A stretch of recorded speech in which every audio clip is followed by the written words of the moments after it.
Wednesday afternoon to you, 4 o'clock time for Sports4CLE. Thanks for joining us. Hope you are having a great afternoon.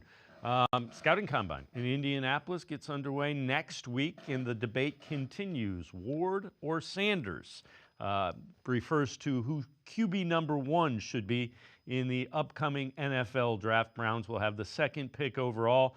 The two quarterbacks, Ward and Sanders, seems like they have a friendly rivalry going. Bro, they gave you a completion percentage award, and all you did was throw check downs and bubble screens. That's actually crazy. If I did that, my completion percentage would be 90. I throw the ball downfield, you don't. You ran the ball. You had a run game. You had a run game. It's a pretty good argument. Colorado's run game was not good, but it's interesting to see the two working out together and giving each other some grief. Now, we found out yesterday that Shedeur Sanders plays Madden, the video game football, and that when he does play Madden, he only uses the Browns, or at least he says so, and we're going to believe him on that. ESPN's Unsportsmanlike crew on if Sanders saying he only played the Browns is a thing or not a thing. All right, something or nothing. Shedeur Sanders only plays Madden as the Browns. How is it not something? Shedeur Sanders plays video games, and he's choosing the Cleveland Browns, and, they have one of the top picks in the draft, and, they need a quarterback too.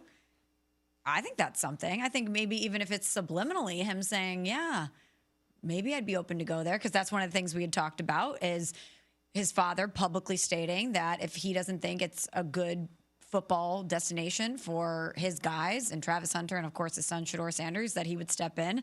And we talked about the dysfunction that the Cleveland Browns have showcased for decades now, and especially recently. And if that would be a place that maybe Dion would find to be prohibitive.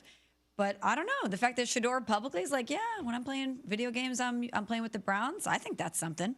I don't think it's anything. It feels like this is one of those stunts to create the drumbeat for him to get drafted as high as possible. I don't think it's Cleveland or bust for Shedeur Sanders. Said no prospective quarterback draft pick ever. I only want to play for the Cleveland Browns or nobody else. So Vontae Mack. Yeah. No matter what. No matter what. Draft day. Shedeur's not saying Browns no matter what on a yellow post-it. Andrew Berry. No matter what. He's not saying not Browns either. And if you remember back a few years, Baker Mayfield was saying, I was going to be the guy that ended all of the quarterback nonsense with the Browns. So, again, Shedeur Sanders is smart. He should be saying that. He should be doing that. It makes himself more marketable and keeps all his options open. Longtime Browns beat reporter Tony Grossi talking about what he makes of all the Sanders talk about going to the Browns. Almost every day or every week, there's a reference to the Cleveland Browns coming up either from Dion or Shedeur Sanders or the website that they promote and provide content on. It just seems suspicious that they want everyone to believe that they're very interested in the Cleveland Browns and the Cleveland Browns are very interested in them. And Chris's theory is that maybe the Browns and the Sanders are trying to promote the Giants to move up and talk to the Browns or even Tennessee about moving up for the end result of having the Giants and the Sanders united. Remember, Dion played for the Cowboys. That's a rival of the Giants, but I get it, New York. Interestingly enough, did you like the dogs barking in that? Kind of interesting. All right, NFL Today with some news. They informed teams salary cap for 2025 will fall in the $275.5 to $281 million range. That's up from what it was expected. Last year's cap was $255.4. Cap will have increased by more than $53 million over the last 2 years, and it will continue to go up. Remember, as the NFL continues to print money and make money, the salary cap goes up. It's a percentage of the revenue. Los Angeles Chargers in some news. They're expected to target running back Najee Harris in free agency. He is a guy that was a first-round pick of the Steelers. The Steelers did not give him the fifth-year option as a first-round pick, so he will be in free agency and apparently a target of Jim Harbaugh and the Los Angeles Chargers. Buccaneers and Chris Godwin are going to work on a new contract. They pushed back the date where he would become a free agent to kind of try to work through that. Godwin missed a lot of last year with an injury, coming back off an injury, wants to stay with the Buccaneers. Buccaneers want to stay with him.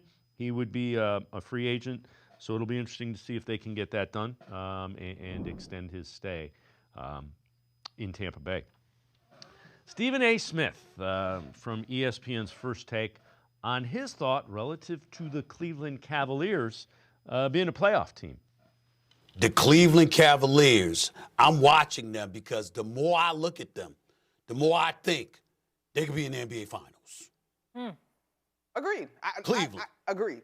I 100% agree with you, Stephen A., on that. And this morning we were looking at some numbers. As a team, they're flirting with 50-40 in terms of their field goal and three-point splits. They can do it on both ends of the floor. I've been really impressed with them, so I agree with you on that. I do not like Cleveland. I think they're a regular season team. I do not like Cleveland. I think they were a regular season team, but my man, the Godfather, Michael Wilbon, always talks about how before you win, you must suffer. Scar tissue. And they suffered. And they suffered. And then not only do they come back better this year, remember, it's not the same coach. You got Atkinson there now, even though Bickerstaff's doing a hell of a job in Detroit. But you got Atkinson there doing a hell of a job. And then you acquired Hunter from Atlanta, who's a 6'8" perimeter defender that can give you 19 a game, that can hit corner threes. Cleveland, with their size, their athleticism, their shooting ability, their coaching, you cannot summarily dismiss them. And it pains me to say that because I thought the East was going to come down to the Knicks and Cleveland. I find myself now on my knees praying that Mitchell Robinson's going to come back and be healthy so Karl Anthony Towns can have an extra formidable person on the front line defensively, and he could do his thing offensively from the four, like he's been doing. I'm looking at that, but I'm looking at Cleveland, and I'm like, yo, man, they look like they could beat anybody. Anybody. And we will talk Cavs a little bit later in the show with Ethan Sands, Cavs beat reporter from the Plain Dealer, cleveland.com. Guardians getting after it in Goodyear, full workouts, getting ready to have their first spring training game in a few days. Andre Knott, Guardians reporter, just what about Shane Bieber when he thinks we might see him in game action? Remember, Bieber went through a 15-pitch bullpen session, looked good. He'll continue to build up the arm strength. Shane Bieber's decision, to me, sways towards this organization's doing something right. He had a chance to go to Detroit. I've mentioned this on this show multiple times. Had a chance to go to Boston, multi-year contracts, way more money. And he wanted to stay here because he appreciates all the people in this organization. And as he's told Carl Willis, he's told me, he feels like there's unfinished business. He says when he sat there and watched last year, it bothered him that he wasn't a part of this. And he feels like there's a playoff run in Cleveland that Shane Bieber wants to be a part of. If you had to guess a date for his first major league appearance, what would you say? Let's go with June 10th. Again, remember Bieber coming off Tommy John surgery that he had in April, so they're expecting somewhere around the All-Star break, give or take. Don't want to rush him back.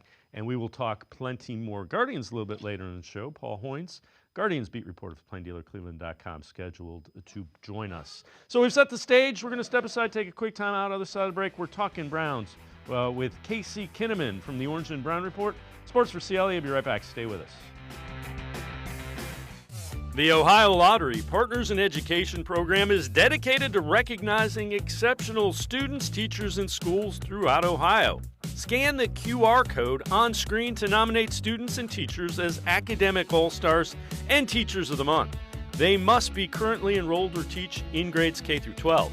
Is your K through 12 school developing students' literacy skills to achieve success in reading? If so, you can nominate your school for the School of the Year. Students can win $100, teachers can win $500, and schools can win $2,500. Scan the QR code, fill out the forms, and nominate deserving students, teachers, and schools today.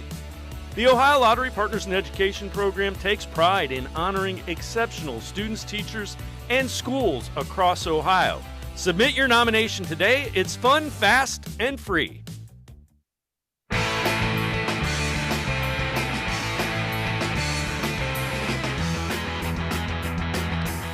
Sports4CLE continues. Let's head to the voicemail of Truth and Reason.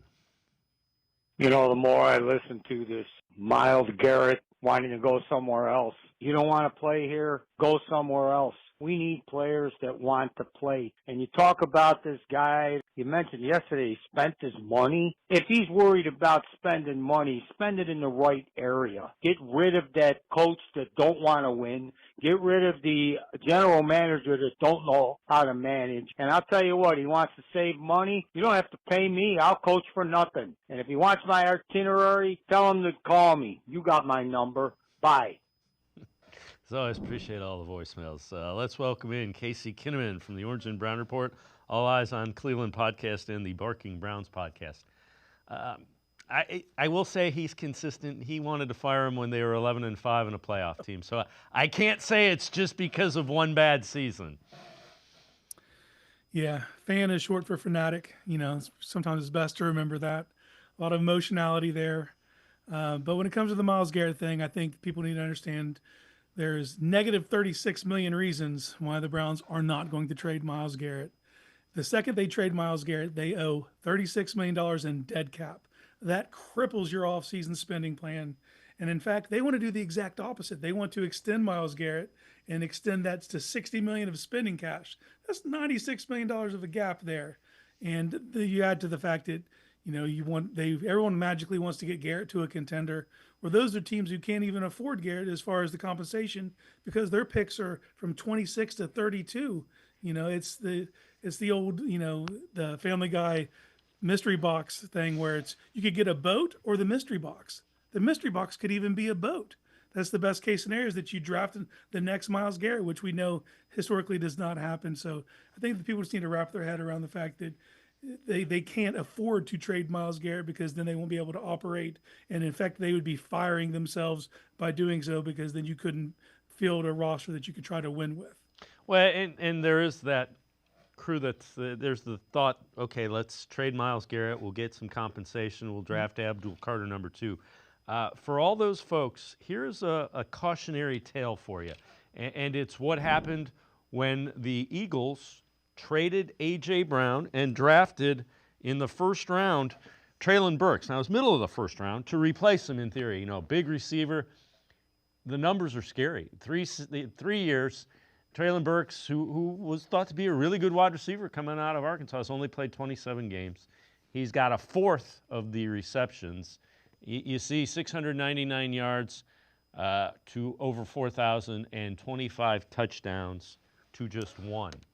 And again, the thought was, well, you know, we can draft this guy, we pay him less, and we don't have to pay. And this has nothing to do with pay, but what it has to do is be careful with those comps. Draft picks are always a projection.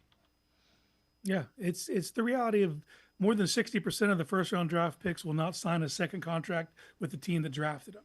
So by that team's viewing, even if they go on to do stuff later, it was a failure because you failed to be able to develop them, keep them in-house, and grow them, you know, and really reap the rewards of drafting them. So be careful what you wish for. You know, a lot of people are just wanting Myles gone because he said some things, and I get it. I wish it wouldn't have went public either. But this is the way this goes. You know, it's that they're invested in Myles. They're going to continue. They're going to have to draw a line in the sand and do right by the franchise in this instance. You're not trading Myles Garrett. There's no incentive to do so. In fact, he's under contract for 2 more years, and there's 2 more years of control on the back end of that. So I hope this doesn't get ugly, but the bottom line is they have to draw a line in the sand, and you show up for OTAs. That's got to be their message to Myles. All right, so mentioned earlier in the show that the salary cap is going up a little bit more than it was projected to. It'll be somewhere between $277.5 million and $281 million. It's good news for the Browns. You know, they need all the cap wiggle room they get. Continues to be reports that Matthew Stafford And the Rams trying to come to an agreement that works for both sides on a contract. They're hoping to talk about that next week at the Combine. But you keep hearing they may trade Stafford. Giants, Raiders, Steelers, Titans are said to be the teams that are the front runners. Do you think Andrew Berry can find a way to make the money work where Stafford would be a guy that comes to Cleveland? And that makes Myles Garrett potentially happy because feels they're close to being a winner. Again, Stafford's willingness to go and the money would have to be right. The Browns will find a way. I truly believe Andrew Berry will find a way to find money. Now, the question is, can you convince Stafford that this is a winning situation? Yeah, that's a tough one, right? Because he wants a new contract, wants more money. He's someone who's he's only owed $4 million this year of guarantees, but the cap hit on him is $49 million. So they really can't realistically do anything until June, at which case it'll drop to $22 million of debt and $26 million they would save. So you could see where that would become appealing to them at that juncture. But at that point, your quarterback problems, you're probably already like got your stuff in place to move forward. So you already have that direction. And Stafford, someone like I love his game. He's 37 years old. I don't think that there's a path to getting him this season for the Browns. I just don't think they'll have the money to make that work to get him to be on board because that's what he wants. He's already well compensated, but he wants a larger contract, probably one last bite at the apple. And you could, if you're going to argue that AB is that made a fireable offense in the Watson deal, I'll hear that argument. But the bottom line is, even if you're not going to fire him, it created a hole. And they cannot afford to throw money into that particular position based on how much they already owe. Now, we'll find out some interesting things at the beginning of March because that insurance thing will come, and we'll see how much that affects the cap. That might give them some breathing room. But as it stands right now here today, whatever option they go with is going to have to be a cheap one, and Stafford doesn't fit that bucket. All right. So is there a scenario, a dream scenario in free agent in the draft that you can see Andrew Berry getting several players that, again, put the Browns right back in contention to be a playoff team? Here's the problem with people. It's not going to be sexy. It's going to be sensible. Sensible is very rarely sexy. If you're looking at options, and the more smoke that builds up around this, the more likely it feels like that Kirk Cousins is going to force his way out of Atlanta, and that is someone who would be a cheap option, and he fits the sensibilities of what you want to do philosophically. So it's somewhere that you could kind of plug and play and kind of hit the ground running, and he's not a long-term answer. So that doesn't prevent you from drafting a quarterback. It doesn't prevent you from taking some dart throws on some other free agents who are also going to be cheap that maybe failed their first stint, like a Trey Lance or a Zach Wilson or someone along that lines. The other guys that might be notable that they've always kind of explored trades. I look at someone like Malik Willis in Green Bay. They've already drafted Sean Clifford to be the backup there. So if you could pry him away, it'd be someone cheap who's still on a relatively inexpensive deal to get him in. But I think that the straightest line would be Kirk Cousins. The other things you have to do is you got to revamp this running game, keep investing in the offensive line, and this is a fantastic draft for running back. I would take a couple swings there, and I think that is your quickest path to getting back to the playoffs. What running backs, what linemen do you think plug the holes? Again, what do they need to do to be? Again, the quarterback position, and people don't want to hear this. The quarterback position, we'll talk about it a little bit later. It was so bad that it made every other facet of the team. It just dragged them down. Yeah. The running back equation is a lot easier than the line equation. You've by going back to the wide zone, you're already more well equipped to run that based on what you have in house, but that doesn't solve left tackle. You can make do with some centers based on your guard play, but the running back position, if I'm looking at the board, there are about 5 different running backs that would fit that scheme perfectly, and they're available rounds 2 through 5. You know, from Caleb Johnson all the way to a Devin Neal. There's all types of iterations. And obviously you have the lottery pick that if you re-sign Chubb and he actually becomes Nick Chubb again that you're used to, you have to operate that he's not. But if he does show up in that way, wow, that opens up a world for you. But I think the biggest concern for me would be that left tackle position because there isn't an obvious plug in free agency. And DeJuan Jones, is he going to be healthy? Is he not? You kind of don't know. So that's the one that is up in the air for me. Casey Kinnamon from the Orange and Brown Report, the All Eyes on Cleveland podcast, and the Barking Browns podcast, and I going to step aside, take a quick time out, We'll talk about just how bad that quarterback play was when we return on Sports for CLE. Stay with us.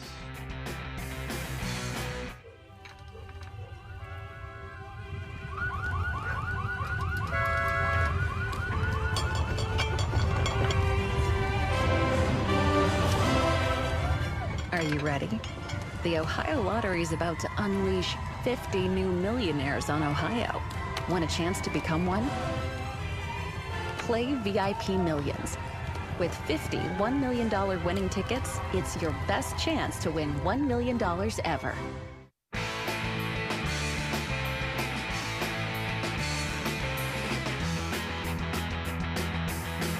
We continue talking Browns with Casey Kinnamon from the Orange and Brown Report and the All Eyes on Cleveland podcast. Let's head back to the voicemail of Truth and Reason.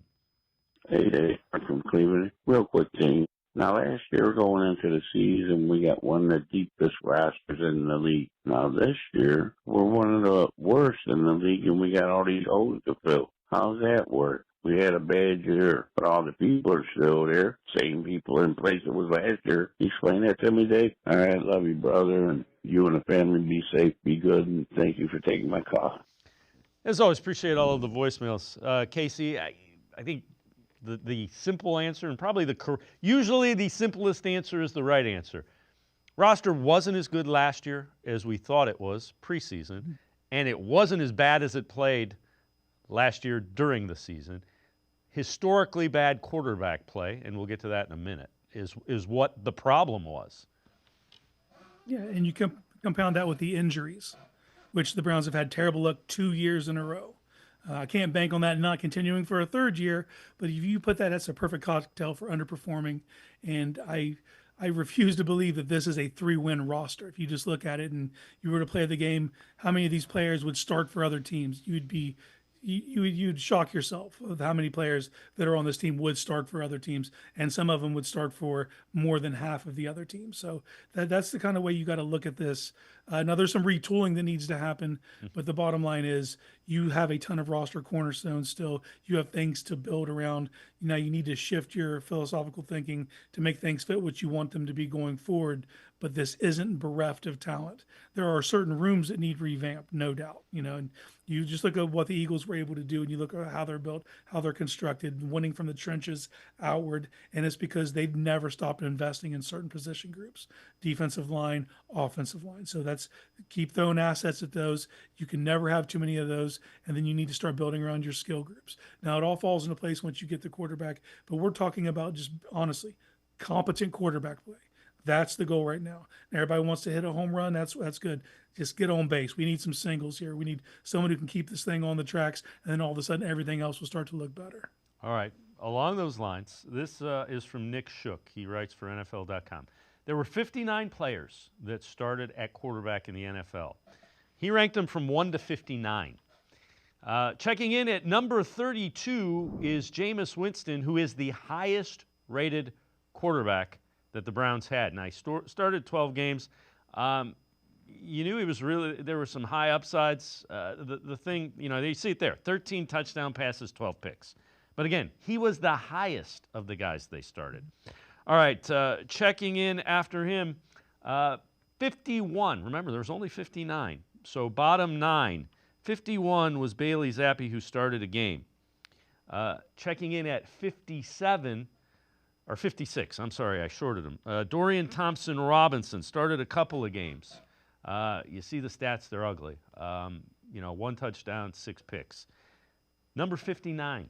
So out of all of the quarterbacks who started a game, Deshaun Watson was ranked the worst by Nick Shook, and I can't argue with it. You see 5 touchdown passes in 7 games, 3 picks, only 63% completion percentage, 5 fumbles, turned the ball over a lot.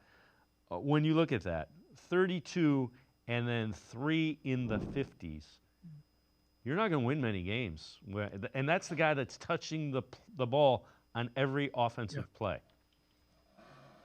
The most disheartening thing about that is the offense was geared for the guy who finished 59th out of 59 quarterbacks. That derailed the entire season. That took your offensive line out of their comfort zone of what they like to do. It wasn't weren't able to generate a run game out of all the shotgun looks. There was just dead on arrival. And I don't know at what point they figured it out. Like for us, it's easy. We're watching the games and scratching our head, like how can they keep rolling them out there? I find it hard to believe they didn't know that in the preseason and training camp at some point where this is just not coming together, and it derailed the whole season. We talk about the injuries, and there were some underperforming players too that you expected to be able to raise their level and take a step up, and they kind of regressed. But the bottom line is it's the quarterback position, and the guy who you put all the eggs in the basket, literally the worst quarterback in the league. And when you've seen all the stats coming out, there were several metrics where he was the worst quarterback since Jamarcus Russell. Like it doesn't get worse than that. That is bottom of the barrel. So you got to blow up that plan. That plan's no good. Yeah. Got to move forward some other way. And I was all for it, but again, we knew pretty quickly it was like, oh, this is ugly. It's not going to work. And they kept doing it. So, again, historically bad quarterback play will derail much. All right, we're going to look at your mock draft a little bit later, but let's take a look at Daniel Jeremiah from NFL Network's mock draft. This is one that he released yesterday. Has the Titans going Abdul Carter 1. He has Cam Ward going 2 to the Browns, Shedeur Sanders 7 to the Raiders. Daniel Jeremiah, who did this mock draft, talked about why Cam Ward to the Browns at 2. Cleveland. Now, this was, again, mock drafts, doing it from talking to people, using my ears, was, okay, they need a cheap quarterback. Deshaun Watson he's not playing. That whole thing's a mess, and all the money committed there. I had previously put them without a quarterback because the Kirk Cousins connection was Stefanski, and then, that could make sense. They wouldn't have to pay Kirk Cousins much. But this was more like, their roster with where it is, and if they're not going to trade Myles Garrett, there's no guarantees they're going to be up here again. This was a playoff team 2 years ago. They just need they need an upgraded quarterback. Can they get somebody?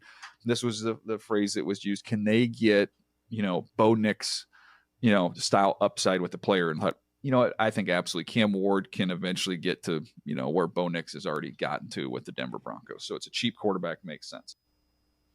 And you see that was AI that was doing it. That's the reason for we didn't do that. I'm saying that's AI. It makes sense. I don't. Again, Cam Ward.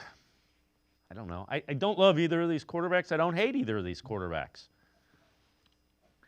Yeah, I think it's important to note how Daniel Jeremiah does his mocks. He does his mock drafts with his ears, what he's hearing around the league. He does his big board and his top 50 ranking with his eyes.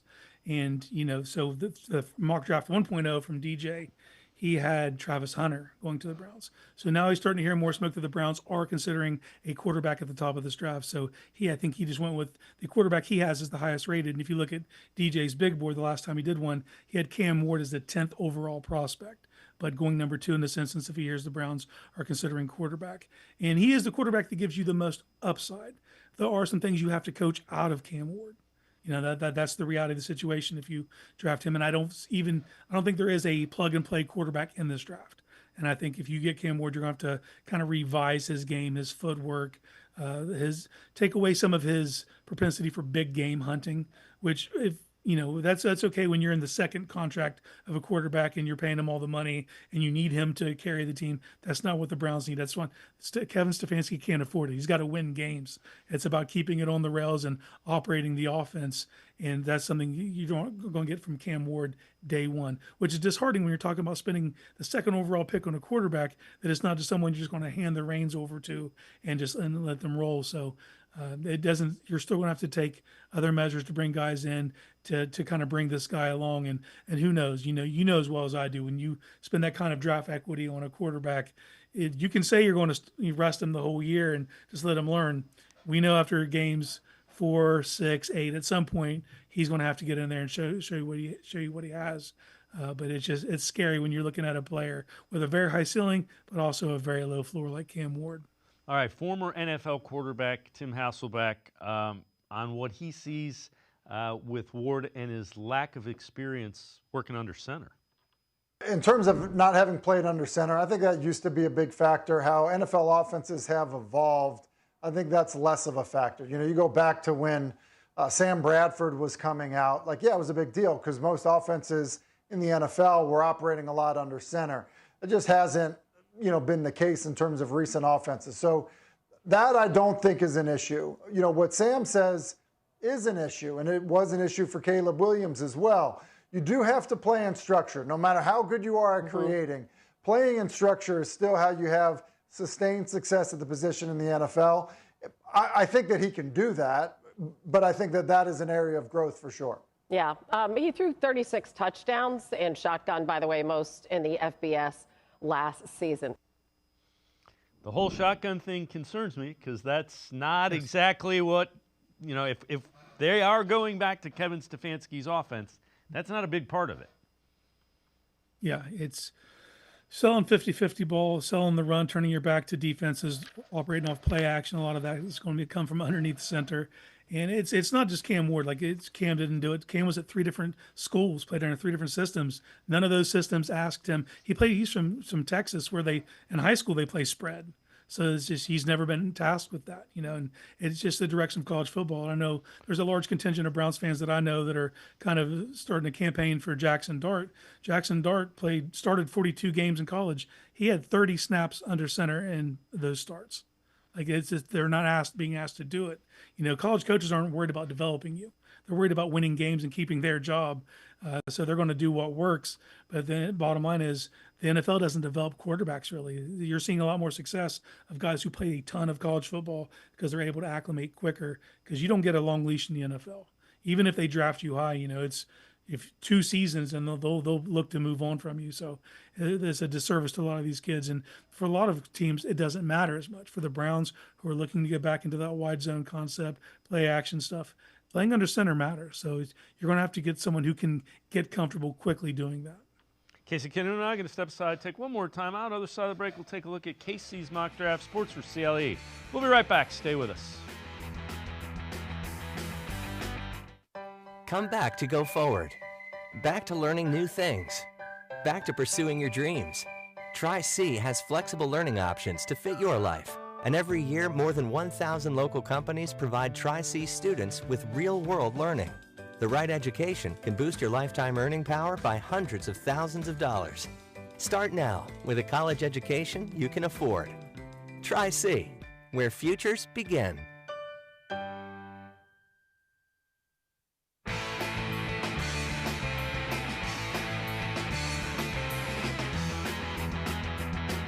We continue talking Browns with Casey Kinnamon from the Orange and Brown Report, the All Eyes on Cleveland podcast, and the Barking Browns podcast. Louis Riddick and Stephen A. Smith debating who the number 1 quarterback in this draft should be. Right now, I have Cam number 1. Wow. And if you were Tennessee that needs a quarterback, you would run If I was picking right now, and I talked to all these guys, and look, everybody knows how much I love Deion Sanders, and that is my guy. And he has supported me from the time we were players to now. You're going to take Ward first. I would objectively take Cam Ward first. Good answer. I've been going back and forth on this for weeks. Because I watched Cam Ward, 67% completions, 4,300 plus yards passing, 39 touchdowns, just 7 interceptions. 39 touchdown ranked first in college football. The 4,313 yards was second in college football. The 88.7 QBR was second as well. You look at his athleticism, his arm strength, those abilities, it really, really resonates. And objectively, you got to say, looking at the National Football League and the physicality that it brings with it, you have to look at him and say he's number 1. Then you think about Shedeur Sanders and that brother's poise. I mean, he is his father's child. The big stage is not something he shrinks from. He's elite in the pocket as far as I'm concerned. He has tremendous poise. He doesn't have the mobility that Ward has. He doesn't have the arm strength that Ward has. He doesn't have the size that Ward has. But in a clutch situation, I would pick Shedeur Sanders over anybody, including Cam Ward, because I think the brother's got ice in his veins, and he's just one of those dudes that'll find a way to get it done. It's kind of interesting, Casey, when you think about it. The things that he is talking and attributing to Sanders, you can't measure. There's no way to measure that. You're not going to know that till you put him in an NFL game. Yeah, the one attribute I would give Shedeur over Cam is accuracy. Shedeur is very accurate. If you can keep him in structure in the pocket, he's extremely accurate, and he understands nuances of timing and leverage. Problem is, I would push back a lot on that pocket stuff. I've seen him take ridiculous sacks. sacks that are unforgivable. At times he tries to play hero ball, and he's not the type of athlete or have the type of arm that can get himself out of those kind of jams. So for him, it's about staying in structure, staying in rhythm, and keeping on schedule. If you can do that, you can win with him. But the ceiling for someone like Shedeur is far lower than what Cam Ward's is, and their floors aren't too far apart. These are both players that do have exposed flaws. It depends on which player you think you could coach up the quickest. Shedeur might fit that box for Kevin Stefanski if he believes he can keep him in structure and keep him from making those hero-type ball moments where he's dropping back and like it's a game of Tecmo Bowl, literally dropping back 20, 25 yards when his arm can't bail him out of those situations. Outside of Patrick Mahomes or Josh Allen, there aren't players that can do that. So it's about knowing your limitations and staying within them. With Bill Musgrave, an older quarterbacks coach, we'll see if he has a preference, and I would lean heavily on that. If you're going to take a swing on one of these guys at the top of the first round, for me, it's all about having a plan for said player. So you have to have a clear vision of what they're going to be for you. So I would lean on Bill Musgrave in this scenario to see which of the two quarterbacks he prefers. But both of them come with a fair amount of warts. All right, we're going to take a look at your mock draft for the Orange and Brown report. And you have the Browns actually trading back. So the Browns received the 7th overall pick, the 5th-round pick from the Jets, and the 2026 first-round pick from the New York Jets in exchange for the 2nd overall pick and 2 6th-round picks, 181, 257.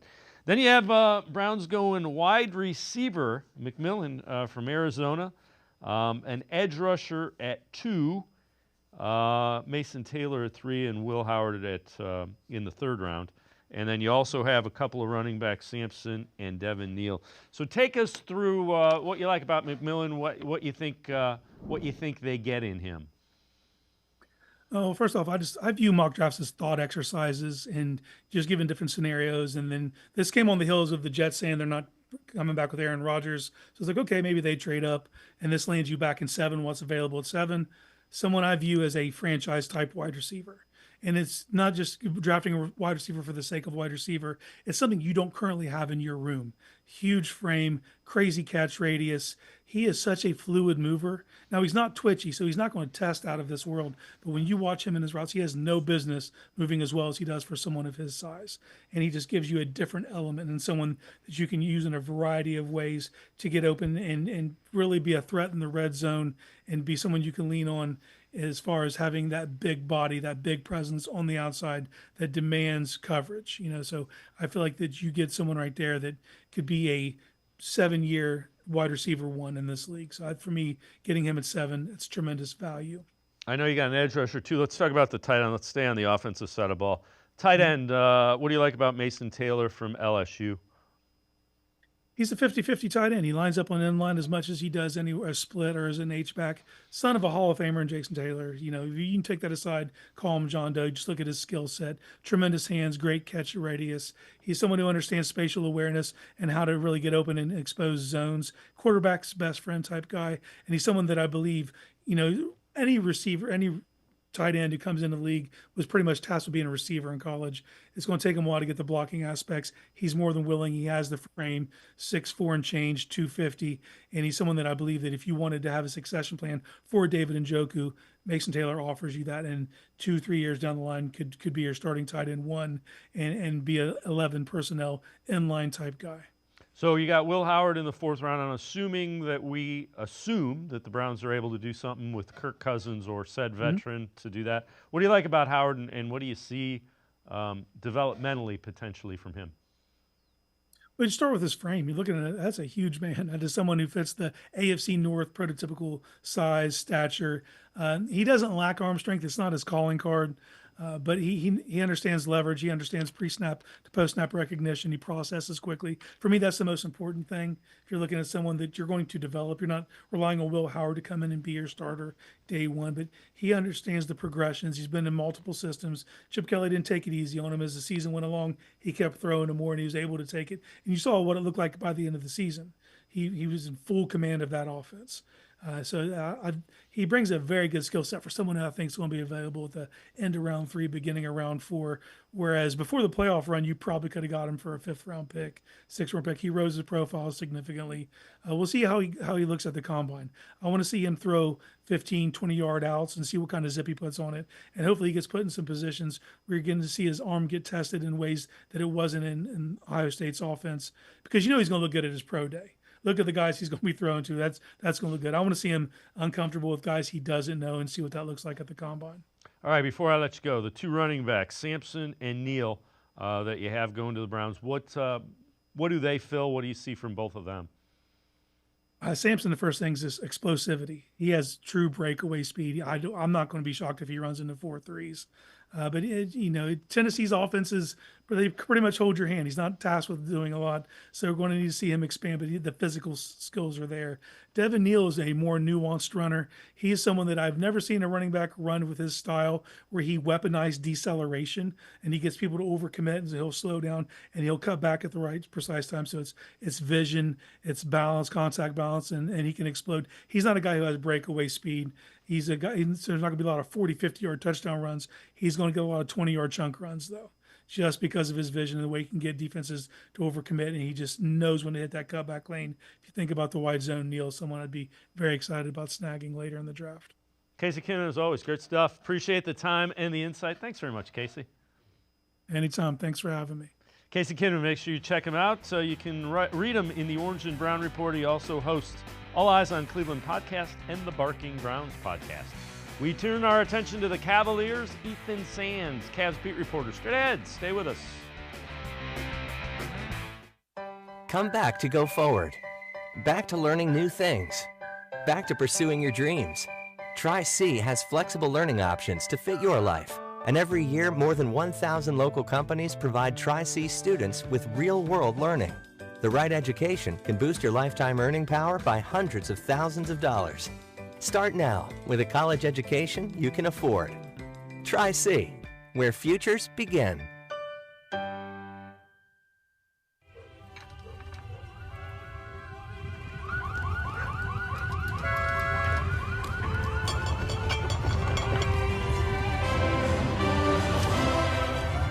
Are you ready? The Ohio Lottery is about to unleash 50 new millionaires on Ohio. Want a chance to become one? Play VIP Millions. With 50 $1 million winning tickets, it's your best chance to win $1 million ever. I am powerful beyond my wildest imagination. I will define my future. I will keep challenging myself to improve. Because I am a future leader of this great nation. I will be responsible for raising a beautiful family. And educating not only my generation, but many more to come. I will make a difference in my community. And I will stand up for what I believe in. I will not settle for simply chasing my dreams, I will achieve them. Because I was given a chance. An opportunity. A home. At Family, Career, and Community Leaders of America. The ultimate leadership experience. FCCLA has been one of the greatest experiences of my life. It's made me who I am today. Join us. We'll build a new future together.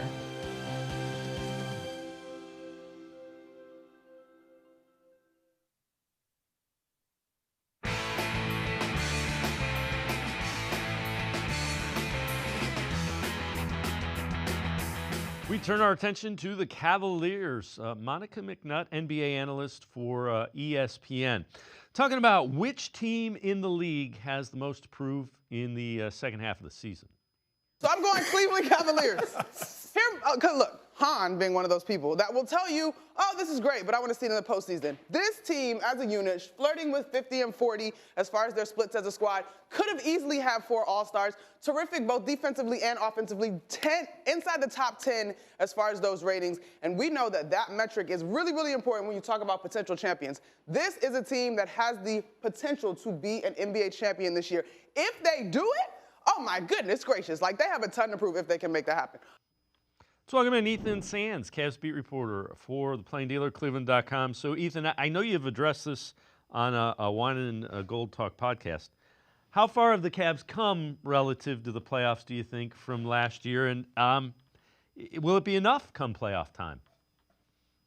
it really does feel like this is a completely different team from last year. And it's funny to say that when it's majority the same players on the roster, but there's an understanding, there's a deeper understanding of where they have to go and what they have to do to get to the caliber of play that they need to be at to be able to compete with these teams like Boston and the Knicks in the Eastern Conference, to get out of the Eastern Conference and then see whoever they find in the NBA Finals if they get that far. The goal for this team is the Eastern Conference Finals, and we understand that this team knows what it takes to get there because they've gone from play-in team, Eastern Conference first round, Eastern Conference second round, and now the goal is the Eastern Conference Finals. And they also think that they can win a championship this year. So we know that this team is a little bit different belief-wise than they are last year. And just built around the spectrum when you talk about this overall roster, there are no real glaring weaknesses.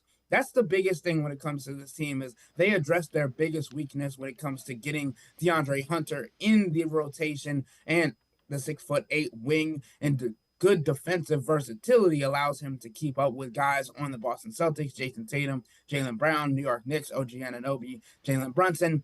And then you also throw in the fact that the Cavs are still reacclimating Isaac Okoro and Dean Wade.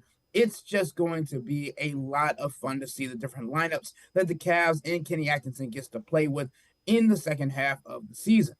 So you mentioned Hunter. What's the best way to utilize him? And I know they got 28 games figured out. Is it in the starting lineup? Is it kind of as the scoring focal point coming off the bench as a sixth man where he had so much success with Atlanta? What do you think? I think it's interesting, right? Because there's definitely arguments for both sides, right? This is probably the best season that DeAndre Hunter's had in his 6-year NBA career, and it's been coming off the bench rather than being a starter for the beginning portion of his career. He was a starter. Now, as a bench player coming out in the sixth man, he's also in the consideration for sixth man of the year. That shows you that he can play in the role off the bench. But when we talk about these teams that we're talking about, like the New York Knicks, the Boston Celtics, the Orlando Magic, the Milwaukee Bucks, we understand that they have players that we would want to see be guarded by DeAndre Hunter to start the game. I'm not saying that the Cavs are going to come into the Brooklyn Nets game on Thursday and start him immediately, but I think it wouldn't be far off if we saw Max Strus start the games, Dean Wade get reacclimated off the bench, and then also have the Cavs start DeAndre Hunter in the fourth quarter to end games and see how that fares in the closing lineups to get him more minutes alongside the core four. That's the biggest thing for Kenny Atkinson, is getting him acclimated alongside the core four and seeing how he pairs up with different lineups, different rotations. I've said it on this show, I've said it on the Wine and Gold Talk podcast before, that I think that DeAndre Hunter will be utilized in the matchups with Donovan Mitchell and Evan Mobley, while Darius Garland and Jared Allen will continuously be paired with Dean Wade. The stats back that up in lineup data for this season.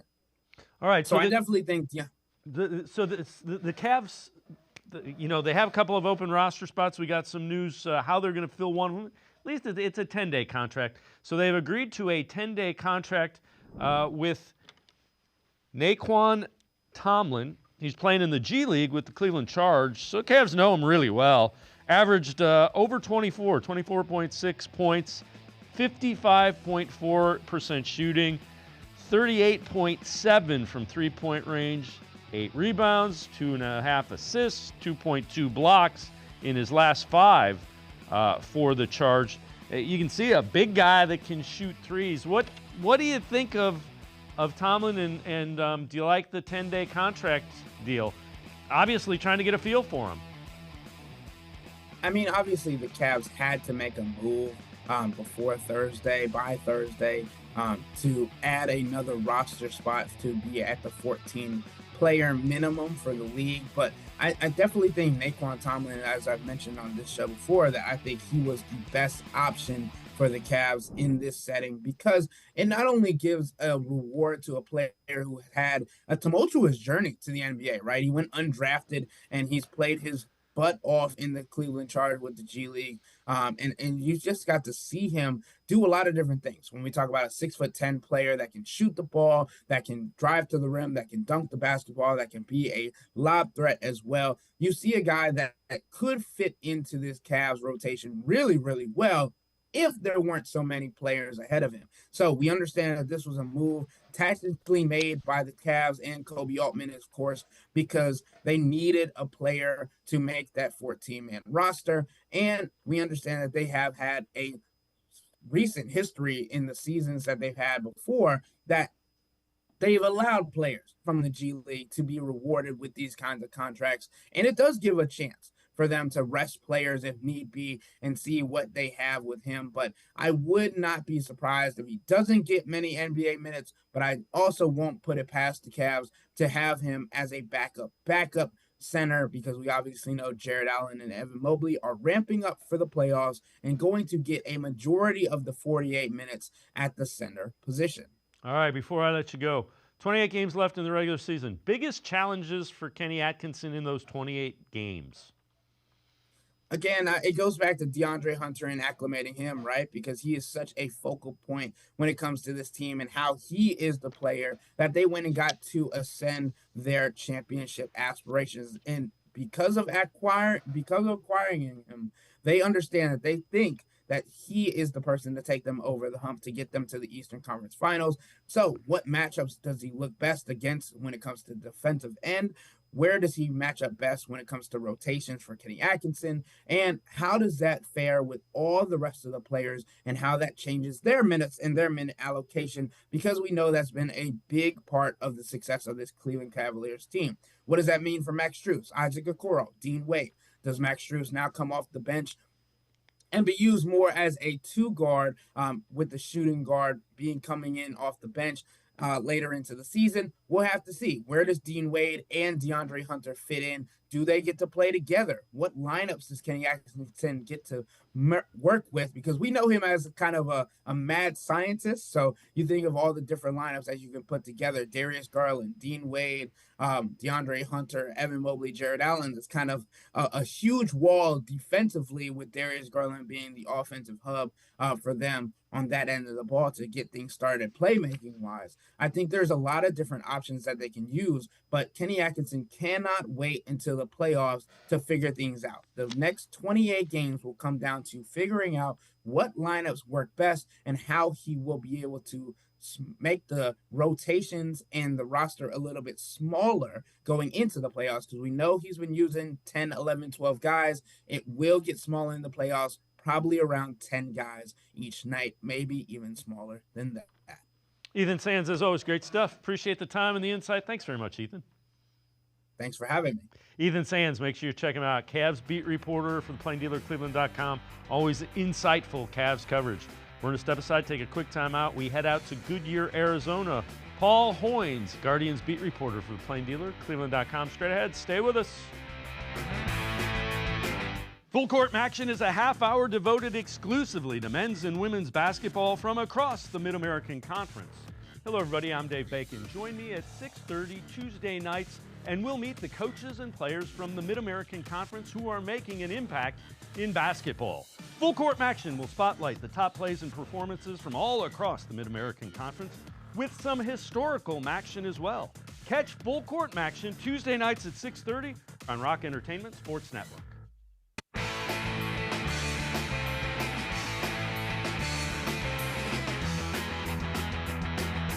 We turn our attention to the Guardians. They are at it in Goodyear, Arizona, working out, getting ready for the season. Let's take a look at some of the starting pitching that the Guardians have. They've added some interesting depth to it. Bybee, Luis Ortiz acquired in the trade in the offseason. Lively back. You got Gavin Williams. Then a couple of the veteran guys. Jacob Junis. Slates Coney is young. They got him in the trade for Josh Naylor. Logan Allen, Joey Cantillo, Shane Bieber, John Means, a veteran guy that they signed. He's coming off Tommy John, as is Bieber. McKenzie kind of working his way through some arm issues the last couple of years. and Doug Nikhazy, a young guy. Let's welcome in Paul Hoynes, who is in Arizona covering the Guardians spring training for the Plain Dealer, cleveland.com. He's the Guardians beat reporter. Hoynes, the one thing I like, they've got a lot of numbers, and usually you need to throw a lot of numbers at starting pitching for a major league roster. Yeah, no doubt about it, Dave. They went through 29 pitchers last year, 14 starters, and it was 30 pitchers if you count the appearance by Austin Hedges. So the more pitching you have, the better. And they've really tried to build that. That's been a goal of theirs since the start of the offseason. So you saw the guys that are fighting for it. The bullpen looks really good again, and it's going to need to be without question. You've got Class A. Paul Sewald, who they signed, has experience as a closer. You got Smith, Gaddis, Zabrowski, Heron, Walters, young guys who were pretty successful a season ago. What do you think of the veterans they signed? And Hoynes, I've pointed out a couple of times, Class A was 47 of 50 save opportunities. Everybody else in that bullpen, which was really good, was 6 of 19. I think that's the reason you spend some money and get Paul Sewald. Yeah, and Sewald they added him to kind of just to lengthen that bullpen out. Dave, when you look at the number of appearances that those four guys, Heron, Gaddis, Class A, and Cade Smith made last year, they all pitched over 80 appearances. So that's a heavy load. So you need a guy like Sewald to come in there, a veteran guy. And I think you see Junis in the bullpen a lot more than you'll see him as a starter. I think that's the main, his main role is going to be in the pen. He's going to take the role of Pedro Avila. I think, a guy that can do anything. He can pitch long, he can pitch short, he can pitch in leverage situations, and he can also start if you need him, mid-season or something like that. Do you like the veterans they brought in? I mean, John Means probably won't be ready until August, I'm guessing. His Tommy John surgery he was with Baltimore was pretty good. Was a little later. And then Bieber, they threw a bullpen, his first bullpen, 15 pitches. It looked good. What do you think of just from all accounts, they got a lot of guys that can pitch and have got major league hitters out before. Yeah, I think you like the experience, and they're kind of cornering the market on guys coming off Tommy John surgery, and you don't know exactly when you'll get them back. It started with Matthew Boyd last year. That was a successful move by the organization.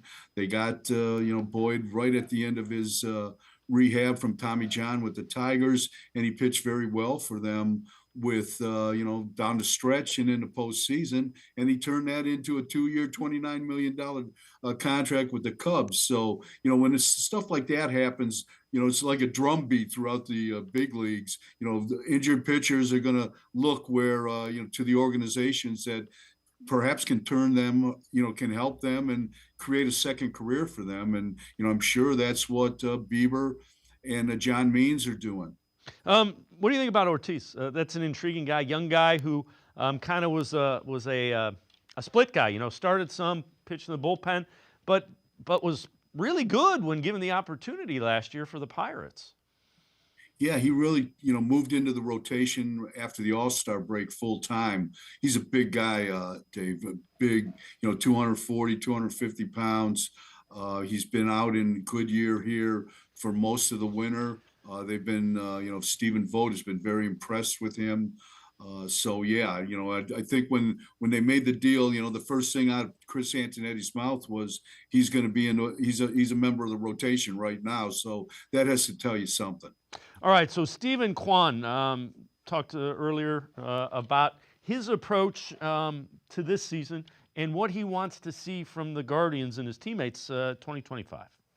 Coming off obviously a really successful year. Thankfully, I've been able to be here for a couple of years now. It feels really similar to that 2023 year. 2022, we had that great playoff run, got really deep. And I feel like that year after, everybody was really satisfied, really content about being there. And I don't think we can have that kind of same energy. I think we have to kind of have that same desperation, that want to get better. Voter knows that as well. So I think we're all going to be pulling in the same direction. It's easy to be content with kind of how the year went and how everybody had individual years. But if we stay there, we're not going to be destined for a very good year. So, Hoynes, I used that to set up the article you wrote. How do the Guardians avoid the lows in 2025 after the highs of 2024? Yeah, Quan is a perfect guy to talk to, to address that issue. He's been through it. He was 2022 was his first year. The second, they go to they win the division. They beat the Rays in the wild card, but lose to the Yankees in 5. Then the next year they lose 86 games. Terry Francona, the winningest manager in franchise history, steps down. And the following year in 2024, they come back under vote and, kind of surprise people again, win the division and go, 2 rounds deep into the postseason. So, he's seen the roller coaster ride. He knows what you have to do to kind of level this thing out, play consistent winning baseball.